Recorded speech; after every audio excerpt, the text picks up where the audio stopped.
Jangan lupa subscribe di YouTube channel Metro TV News dan juga nyalakan notifikasinya. Dan pemirsa, Kejaksaan Agung telah menetapkan 4 tersangka dalam kasus penyalahgunaan wewenang ekspor minyak sawit yang menjadi penyebab kelangkaan minyak goreng di dalam negeri. Sejumlah rentetan peristiwa ganjil pun turut menyertai proses pengungkapan kasus kelangkaan minyak goreng ini.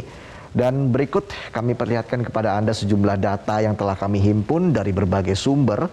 Dan kita lihat seperti apa sebenarnya kronologi kasus ekspor minyak sawit dari Januari 2021 hingga Maret 2022. Kalau kita lihat di sini yang pertama kronologinya yaitu Kemendak ambil kebijakan Domestic Market Obligation atau DMO dan Domestic Price Obligation atau DPO agar perusahaan yang mengekspor minyak dapat diregulasikan. Dan juga pemerintah menerbitkan harga eceran tertinggi penjualan minyak goreng yang saat itu di angka Rp14.000 per liter. Dalam pelaksanaannya perusahaan eksportir tidak memenuhi DPO namun tetap memberikan persetujuan ekspor. Hingga akhirnya Mendak M. Lutfi dipanggil oleh Komisi 6 DPR RI dan menjelaskan seperti apa kronologi kasus ekspor minyak sawit di Indonesia. Kalau kita lihat di grafik berikutnya kejanggalan kasus seputar mafia minyak goreng ini, ada beberapa kejanggalan dan juga kronologinya kalau kita lihat di sini jaksa masih melakukan pemeriksaan terhadap 19 orang saksi, 596 dokumen terkait proses ekspor dan juga ada 2 alat bukti yang dilakukan atau yang diperiksa oleh jaksa. Dan pada 19 April 2022 atau kemarin akhirnya Jaksa Agung menetapkan 4 tersangka dalam kasus ekspor minyak sawit. Dan kita lihat lagi di grafik berikutnya di mana ada 4 tersangka tadi yang disebutkan oleh Jaksa Agung yaitu IWW, Dirjen Perdagangan Luar Negeri Kemendak RI, MPT, Komisaris Wilmar Nabati Indonesia, lalu juga ada SMA Senior Manager Corporate Affair Permata Hijau dan juga PT dari General Manager PT Musimas. Sejauh ini memang ada 4 tersangka yang ditetapkan oleh Kejagung dan seperti yang saya singgung tadi di awal ada sejumlah kejanggalan dari kasus seputar mafia migor ini. Yang pertama adalah adanya penolakan laporan polisi dari Siti Nurbaya Marbun tentang dugaan penadahan migor oleh petugas Polsek Durensawit Dirjen Perdagangan Luar Negeri Kemendak RI. Lalu juga kejanggalan-kejanggalan berikutnya, polisi menyebutkan kurangnya bukti atas laporan Dirjen Perdagangan Dalam Negeri Oke Nurwan tentang temuan 34.000 pemain minyak goreng dari hulu ke hilir. Nah, pemirsa, berikutnya kejanggalan kasus seputar mafia migor, yaitu beredarnya sejumlah merek diduga kemasan ulang migor curah, tentunya tidak memiliki izin edar dan terdaftar di BPOM, lalu juga dugaan kapal tongkang membawa 1 juta liter minyak sawit tidak berizin ke luar negeri. Tadi adalah sejumlah informasi yang kami himpun dari berbagai sumber terkait dengan kronologi, lalu juga kejanggalan dari kasus mafia migor ini. Lalu bagaimana respon DPR RI Komisi 6 mengenai pengungkapan kasus mafia minyak goreng ini? Kita telah terhubung dengan Mufti Anam, anggota DPR Komisi 6 fraksi PDIP melalui sambungan Zoom. Selamat pagi Pak Mufti, salam sehat. Halo, selamat pagi Mbak Valen, Mas Reksa. Pak Mufti, Sehat ini selalu. sudah Ya, siap. diumumkan oleh Kejaksaan Agung ada 4 orang dinyatakan sebagai tersangka. Kalau dari penilaian Anda, bagaimana sejauh ini kinerja Kejagung? Kemudian tidak lupa sebelumnya juga polisi punya andil tersendiri. Bagaimana penilaian Anda? Jadi pertama kami mengapresiasi Kejaksaan Agung yang sudah bekerja sangat cepat dalam persoalan pemberantasan mafia minyak goreng ini. Karena kita lihat, kalau kita lihat pertama kali melakukan pemeriksaan pada tanggal 12 April 2022. Dan kemudian sangat mengejutkan sekali, dalam waktu seminggu sudah ditetapkan 4 orang tersangka. Tentu ini sebuah kado indah di tengah situasi Ramadan, yang di tengah rasa keputusasaan karena harga minyak goreng yang terus meningkat, kemudian di tengah keputusasaan akan kemampuan negara melawan mafia yang akhir-akhir ini kita ragukan, yang ternyata Kejagung dalam waktu yang sangat singkat, sangat cepat bergerak untuk bagaimana menangkap mafia-mafia ini begitu.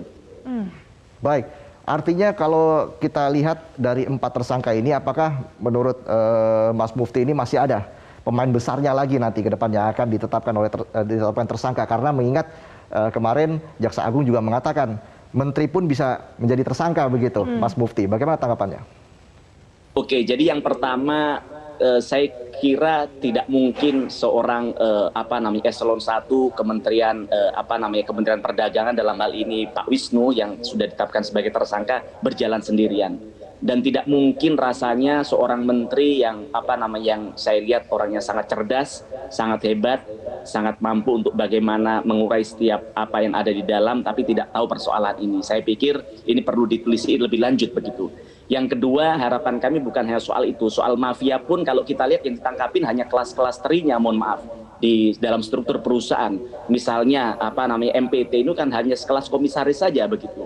Kemudian SMA itu hanya sekedar corporate affair begitu.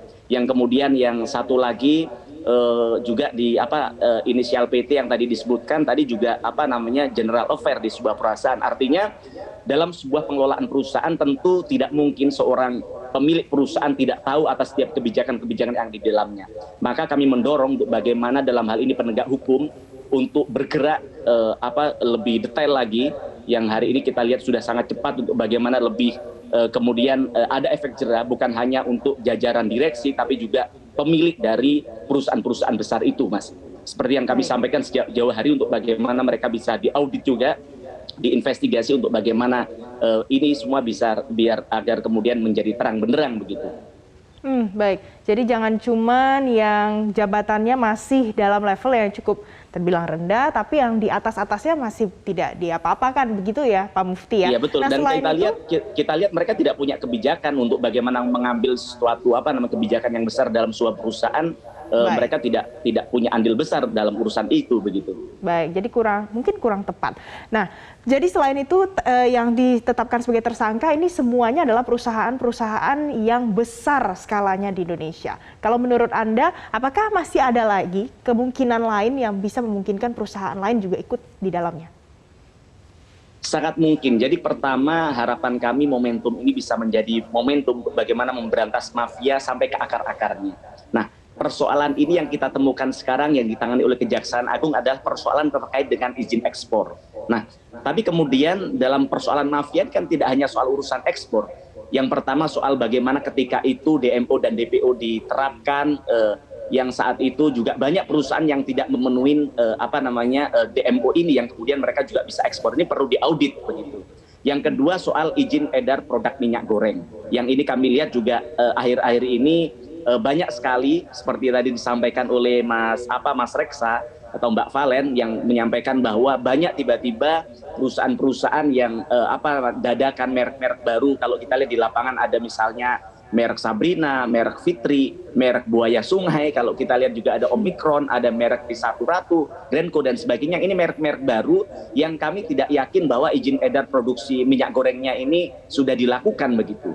Yang ini harapan kami juga bisa ditanganin. Kemudian yang ketiga soal pengawasan kapasitas produksi pabrik minyak goreng, yang ketika itu mereka melaporkan dengan kapasitas yang tinggi, yang harapannya bahwa mereka bisa dibaca untuk bagaimana mereka sudah memenuhi DMO dan DPO ini, tapi kenyataannya belum begitu. Kemudian soal kebocoran minyak curah, kalau kita lihat bahwa ini juga bagian dari mafia tersendiri. Karena apa? Karena kebocoran minyak curah hari ini juga kalau kita lihat, kita dengar bahwa merembes ke sektor industri. Yang kedua, minyak curah ini juga di banyak tempat dikemasin, yang kemudian muncullah merek-merek baru yang kita tidak tahu legalitasnya begitu. Nah, ini perlu ditindaklanjutin juga begitu, Mbak. Baik. Terakhir mungkin singkat saja, Mas Mufti, saat ini komoditas pangan sedang naik, apalagi menjelang Hari Raya Idul Fitri. Masyarakat juga menjerit begitu karena harga pangan naik, komoditas pangan lainnya juga naik selain minyak goreng. Bagaimana Mas Mufti melihat kinerja dari pemerintah agar setidaknya harga pangan dan juga komoditas pangan lainnya bisa kembali turun begitu?